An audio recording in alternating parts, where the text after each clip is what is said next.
Qual é o verdadeiro preço do medo? Não estamos falando das fantasias, nem dos doces e travessuras. Falamos daquela pequena e incômoda sensação que se instala na nuca, precisamente quando o calendário vira, na transição do dia 31 para o 1º de novembro. É a véspera de Todos os Santos, uma noite em que a humanidade, por séculos, escolheu acreditar que o véu entre o nosso mundo e o outro se tornava fino, permeável. O que aconteceria se essa crença ancestral fosse, de fato, a chave para uma anomalia que se repete anualmente? Em 2018, uma jovem chamada Juliana, em uma pequena cidade no interior de Minas Gerais, descobriu. Ela não procurava por nada, estava apenas esperando a meia-noite passar. Mas a meia-noite trouxe consigo uma presença que não queria travessuras, queria algo muito mais íntimo e terrível. Seu relato, registrado em um diário de forma obsessiva e detalhada, não é sobre um evento isolado, mas sobre uma cronologia assustadora. Um rito de passagem no qual ela se tornou a testemunha involuntária da lenda da Última Luz. Juliana não viu um fantasma. Ela vivenciou uma investigação que durou exatamente 180 minutos e que nos força a perguntar: o que realmente está à espreita quando todos nós estamos ocupados demais fantasiando o medo? Bem-vindos. Este é mais um caso do arquivo. Antes de mergulharmos nesta cronologia, se você valoriza as investigações profundas e as histórias que desafiam a lógica, reserve um segundo. Curta e compartilhe este vídeo para que esta análise chegue a mais mentes investigativas. E me diga nos comentários, em qual cidade você está nos assistindo? Seu apoio é fundamental para mantermos o arquivo aberto. Para compreendermos a experiência de Juliana, precisamos retornar às raízes do dia 31 de outubro, muito antes de se tornar uma festa comercial. Os celtas chamavam este período de Samhain, o fim do verão e o início do ano novo. Eles acreditavam que, nessa noite, a fronteira entre o reino dos vivos e o Cid, o reino dos mortos, se dissolvia temporariamente. Não era um portal, era uma neblina fina, e por essa neblina, certas entidades podiam espreitar. Nossa lenda urbana, a da Última Luz, ecoa esse medo ancestral. A crença sugere que, à meia-noite do dia 31, um espírito específico, geralmente associado a uma tragédia ou perda súbita, retorna. Mas não é um retorno passivo. A Última Luz busca algo que lhe foi tirado, um conhecimento, um objeto ou, o mais preocupante, um fragmento da sanidade de quem o vê. O que o diferencia de outros relatos? Esta entidade, segundo a lenda, só interage com quem estiver em um estado de vigília absoluta. Quem se protege, quem dorme, está seguro. Quem se mantém alerta e à espera, como se fosse um investigador, torna-se um alvo de interesse. A lenda é, ironicamente, um aviso para que não se investigue o silêncio daquela noite. É aqui que entramos na história de Juliana. Em 2018, ela tinha 27 anos, era uma designer de interiores com um perfil tipicamente investigativo, sempre curiosa sobre o paranormal, mas cética na prática. Ela morava sozinha em um sobrado antigo e tranquilo na cidade de Tiradentes, um local já impregnado de história. O dia 31 de outubro daquele ano foi de rotina. No entanto, Juliana decidiu que faria uma espécie de vigília de observação, autoimposta, não por medo, mas por curiosidade analítica, a mesma que move o nosso público. Ela deixou o celular em modo avião e sentou-se na poltrona da sala, voltada para a janela que dava para uma rua de paralelepípedos. Ela se colocou intencionalmente em estado de alerta. Lembram-se? A lenda diz que a entidade só procura aqueles que estão ativamente investigando à noite. Por volta das 23h30, o silêncio da cidade colonial já era denso. Juliana registrou no diário: o silêncio não é de paz, mas de espera. O ar está pesado, mas não frio. É como se o mundo tivesse segurado a respiração. E então, os 180 minutos de sua investigação começaram. O primeiro sinal não foi um estrondo, mas uma alteração sutil na luz da rua, como se a última luz estivesse prestes a se manifestar, buscando o seu contato. O que se seguiu não foi uma aparição dramática, mas uma sucessão de eventos minuciosamente registrada por Juliana. É a investigação que ela conduziu momento a momento. 23h58. Ela nota a primeira anomalia, um cheiro de noz moscada forte e inesperado, vindo do corredor. Juliana verificou. Não havia tempero aberto, nem vizinhos cozinhando. O aroma, doce e sufocante, se tornou o primeiro sinal sensorial de que algo havia cruzado o véu. 12h05. O silêncio da rua foi quebrado não por um som externo, mas por um silêncio amplificado dentro do sobrado. Juliana descreveu uma pressão nos ouvidos, como se o ar tivesse se tornado mais denso, absorvendo todos os ruídos internos. É o que relatos paranormais descrevem como a janela de contato. 12h15. O primeiro movimento.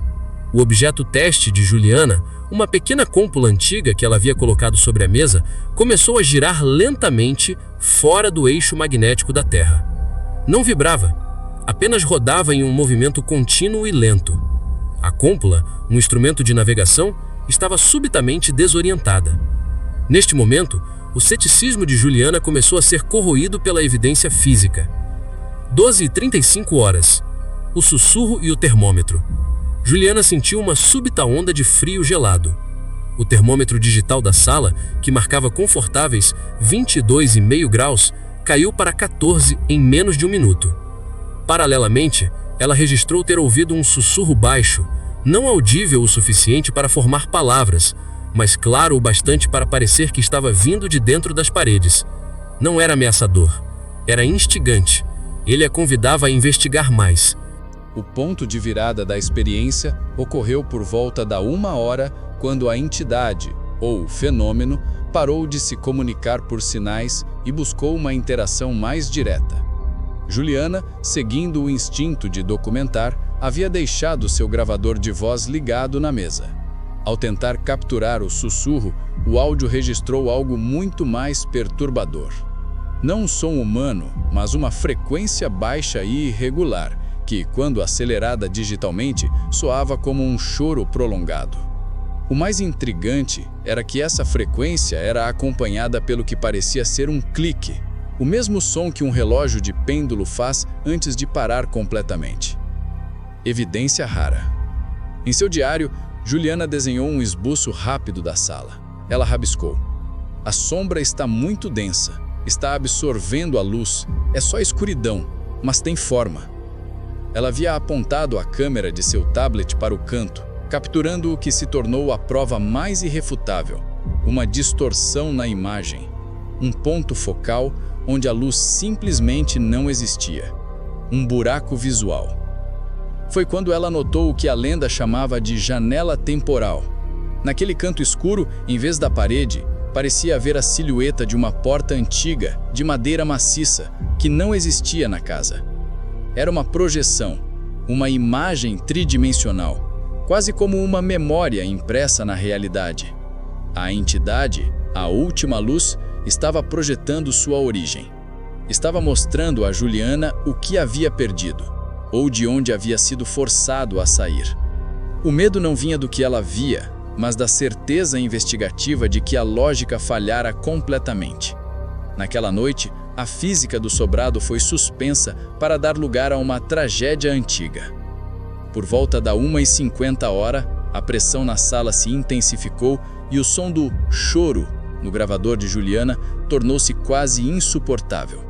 A figura da porta antiga parecia se materializar ainda mais.